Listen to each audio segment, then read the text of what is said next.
Halo, selamat datang di channel Ayo Les. Channel ini menyediakan berbagai macam materi pelajaran, soal dan pembahasan, serta beberapa eksperimen sains. Namun, sebelum lanjut, silahkan klik like, subscribe, dan jangan lupa tekan tombol loncengnya supaya Anda tidak tertinggal video-video selanjutnya. Assalamualaikum warahmatullahi wabarakatuh. Salam sejahtera untuk kita semua. Semoga kita selalu dalam keadaan baik, amin. Pada kesempatan kali ini adalah video pembahasan part 2 dari penilaian akhir semester ataupun PAS untuk semester ganjil tahun pelajaran 2021-2022 Satuan Pendidikan SMP maupun MTS untuk mata pelajaran IPS. Ya, ini adalah part kedua dari video sebelumnya. Untuk kelas 7 semester ganjil ataupun semester 1, untuk kurikulum yang dipakai adik-adik ini adalah kurikulum 2013. Jadi sudah bisa dipastikan untuk kisi-kisinya itu sama persis dengan yang dikeluarkan oleh Bapak Ibu guru kalian masing-masing. Bahkan ada banyak sekali adik-adik yang merasa bahwasanya soal dari video ini, dari channel ini itu sesuai ataupun banyak yang sesuai dengan soal yang dikeluarkan oleh Bapak Ibu gurunya masing-masing.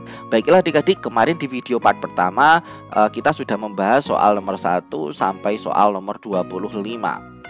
Oke, pada video kali ini akan kita bahas kelanjutannya, yaitu soal nomor 26 sampai selesai. Adik-adik, bagi yang belum melihat ataupun menonton video part pertama, silahkan ditonton terlebih dahulu supaya tidak ada ilmu yang tertinggal. Oke, kita lanjut ke soal nomor 26. Baik, kita lanjut ke soal nomor 26. Rumah adat dari daerah Yogyakarta adalah titik-titik. A. Rumah Joglo, B. Rong Bade, C. Baileo, ataupun Do Gadang. Jawaban yang paling tepat untuk soal nomor 26 adalah yang A. Rumah Joglo. Kita lanjut ke soal nomor 27. Tari dari daerah Bali yang bersifat pemujaan yang kemudian berubah menjadi tarian penerima tamu adalah tari titik-titik. A. Kecak, B. Saman, C. Penang, ataupun Do Pendet. Jawaban yang paling tepat untuk soal nomor 27 adalah yang Do Pendet. Perlu diketahui adik-adik, yang A ini Kecak ini juga merupakan tari dari Bali, yang Do ini adalah tari dari Bali juga. Namun untuk tari Kecak ini adalah temanya adalah tentang Ramayana. Kemudian yang Do ataupun Pendet itu adalah tarian pemujaan yang mana kemudian akan semakin kesini dijadikan sebagai tarian penerima tamu. Oke, jawabannya adalah yang Do. Kita lanjut ke soal nomor 28. Gempa yang terjadi karena adanya aktivitas gunung Merapi ataupun gunung api adalah titik-titik. A. Gempa tektonik, bukan. B. Gempa buatan, ini apa ya? Bukan. C. Gempa runtuhan, ini bukan. Ataupun Do. Gempa vulkanik. Oke, jawabannya paling tepat adalah yang Do. Gempa vulkanik. Kalau gempa tektonik itu adalah gempa karena pergeseran kulit ataupun lempeng bumi ya adik-adik. Oke, kalian harus bisa menghafal ataupun membedakannya. Gunung Merapi itu adalah vulkanik. Kita lanjut ke soal nomor 29. Gunung berapi yang terletak di Selat Sunda adalah titik-titik. A. Gunung Sinabung, B. Gunung Krakatau. Ya, inilah jawabannya. Gunung yang terletak di Selat Sunda adalah Gunung Krakatau. Oke, kita lanjut ke soal nomor 30.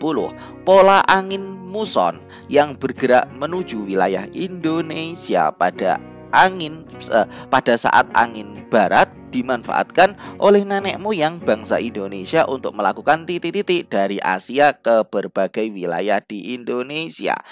Jawabannya ini apa adik-adik? Titik-titiknya A.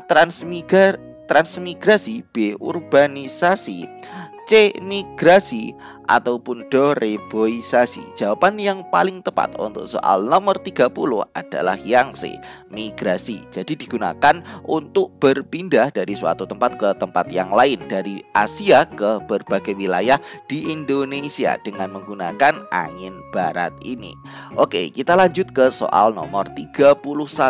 Angin jatuh panas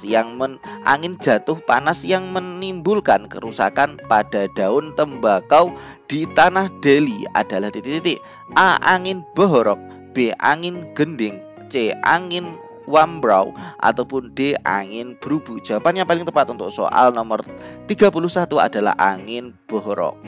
Nah, angin ini merupakan angin panas yang menimbulkan kerusakan pada daun tembakau di daerah Delhi.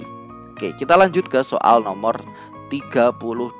Nenek moyang bangsa Indonesia berasal dari daerah titik-titik A. Mongol, B. Yunan, C. Malaka, ataupun D. Persia. Ingat adik-adik, kalau ditanyakan soal seperti ini jawabannya adalah yang B. Yunan. Nenek moyang kita ataupun bangsa Indonesia itu berasal dari daerah Yunan, kemudian yang mana ini adalah daerah Tiongkok Selatan ya adik-adik. Adalah daerah di Tiongkok Selatan. Oke, kita lanjut ke soal nomor 33. Fauna yang memiliki ciri tersendiri dan tidak ditemukan. Ini keywordnya di tempat lain di Indonesia ada, di tempat lainnya di Indonesia disebut titik-titik. A. Fauna asiatis, ini bukan. B. Fauna endemik, ya ini jawabannya. Fauna endemik adalah fauna yang memiliki ciri khas ataupun ciri tersendiri dan tidak ditemukan di tempat lainnya di Indonesia. C. Fauna australis, bukan. Melayu Austronesia, ini juga bukan. Oke, kita lanjut ke soal nomor 34. Batas wilayah flora. Flora itu tumbuhan ya adik-adik di Indonesia Barat dengan Indonesia Tengah adalah titik-titik. A. garis Wallace, B. garis Weber, C. garis Katulistiwa, ataupun D. garis Ekuador. Jawaban yang paling tepat untuk soal nomor 34 adalah yang A. garis Wallace.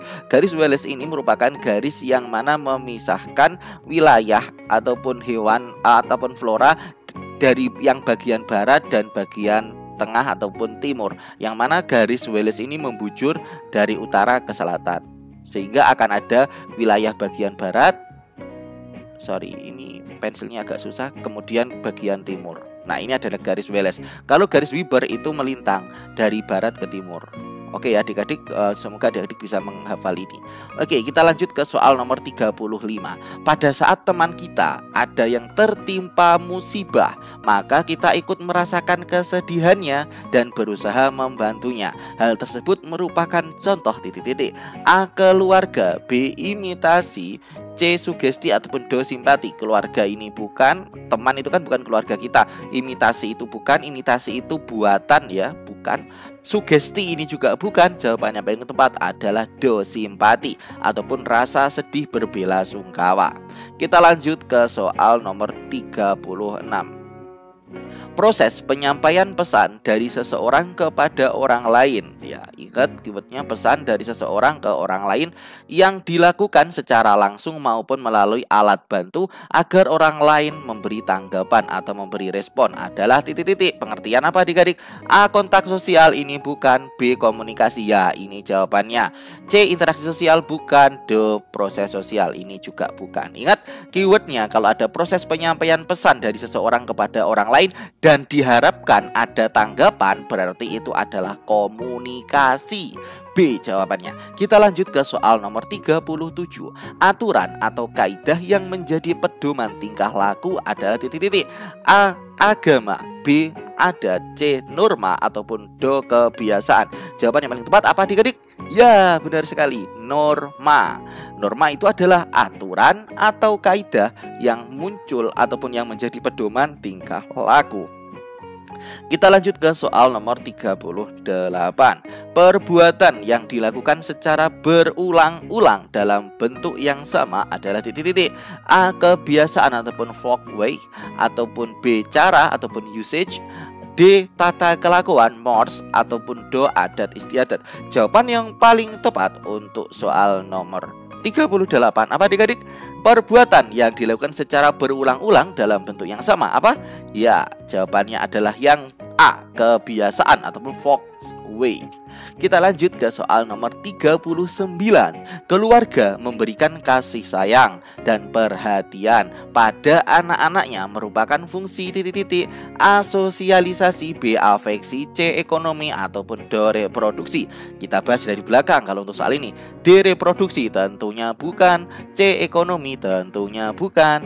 B. afeksi, ya ini jawabannya. Afeksi itu adalah nama lain dari kasih sayang. Oke ya adik-adik, ketemu nih jawabannya. Sosialisasi ini juga bukan. Kita lanjut ke soal nomor 40. Terpenuhinya kebutuhan pokok demi keberlangsungan hidup masyarakat adalah tujuan umum yang hendak dicapai oleh titik-titik. A. Lembaga agama, B. Lembaga pendidikan, C. Lembaga agama lagi ya, D. Lembaga ekonomi. Oke, di sini ingat keywordnya apa? Kebutuhan pokok demi keberlangsungan hidup. Berarti kalau kebutuhan pokok demi keberlangsungan hidup ini merupakan fungsi dari lembaga ekonomi. Do jawabannya. Soal uraian. Untuk soal uraian ini ada 5 buah soal dan akan kakak bacakan saja jawabannya karena agak panjang. Silahkan adik ulang-ulang video ini untuk yang soal uraian atau di pause dulu ketika adik-adik mau mencatat jawabannya. Soal nomor 41. Sebutkan komponen penyusun dalam pembuatan peta. Kalau ditanyakan komponen penyusun dalam pembuatan peta, itu ada beberapa komponen ya. Ini kakak bacakan, silahkan adik-adik nanti sesuaikan ataupun catat ya. Yang pertama, A. Judul peta, B. Skala peta, C. Orientasi utara ataupun arah utara, D. Simbol peta, E. Garis koordinat, F. Insert, D. Legenda, H. Sumber peta. Nah, itu adalah komponen-komponen dari peta. Kita lanjut ke soal nomor 42. Sebutkan 4 manfaat atau fungsi hutan. Ya, ini akan saya berikan beberapa contoh manfaat hutan. Silahkan nanti adik-adik catat. Yang pertama, menyimpan air hujan. Yang kedua, tempat hidup bagi flora dan fauna. Yang ketiga, mencegah terjadinya erosi. Yang keempat, menghasilkan oksigen. Yang kelima, sumber kehidupan bagi masyarakat. Oke, kita lanjut ke soal nomor 43. Jelaskan fungsi ekonomis hutan mangrove. Fungsi ekonomis berarti fungsi dalam bidang ekonomi dari hutan mangrove.